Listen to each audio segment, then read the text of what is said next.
Მთხრობითი პერფორმანსები დემოკრატიაზე არასამთავრობო ორგანიზაცია ბორჯღალის ორგანიზების დემოკრატიის მთხრობელთა დასის წევრებმა საზოგადოებას საერთაშორისო და ადგილობრივი პრაქტიკით და დემოკრატიის ისტორიები გააცნეს. პროექტი ფონდ ღია საზოგადოებას საქართველოს ფინანსური მხარდაჭერით ხორციელდება და მიზნად ისახავს თანამედროვე ხელოვნების ინოვაციური ფორმის მთხრობითი პერფორმანსის საშუალებით დემოკრატიული იდეებისა და ღირებულებების შესახებ ქვეყანაში ახალგაზრდების ცნობიერების დონის ამაღლებას. მსგავსი შეხვედრები მაღალმთიან აჭარაშიც ჩატარდება.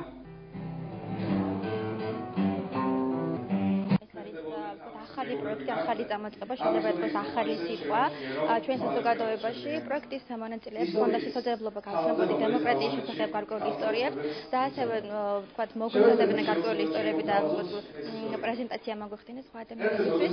ვფიქრობ ძალიან საინტერესო, რადგან პიროვნულ განვითარებაში საკმაოდ დამეხმარა, საკმაოდ საინტერესო იყო ჩემთვის. ეს უკვე ჩვენ ვიწყებთ თხრობითი პერფორმანსების ციკლს, რომელიც განსაზღვრული პერიოდულობით გაგრძელდება. თხრობითი პერფორმანსები გულისხმობს თანამედროვე ხელოვნების თანამედროვე გამოხატულებას, რომელიც არის ინოვაციური მეთოდი ადამიანებს შორის კომუნიკაციის. მთხრობელები მოყვებიან საინტერესო ისტორიებს დემოკრატიის, რომელიც ეხება დემოკრატიის ძირითად ცნებებსა და ღირებულებებს, მოყვებიან ისეთ ამბებს, რომელიც დაკავშირებულია საზოგადოებრივ პოლიტიკურ პროცესებთან, არის ამონალიტები ცნობილი უფლებადამცველების ცხოვრებიდან და ასე შემდეგ.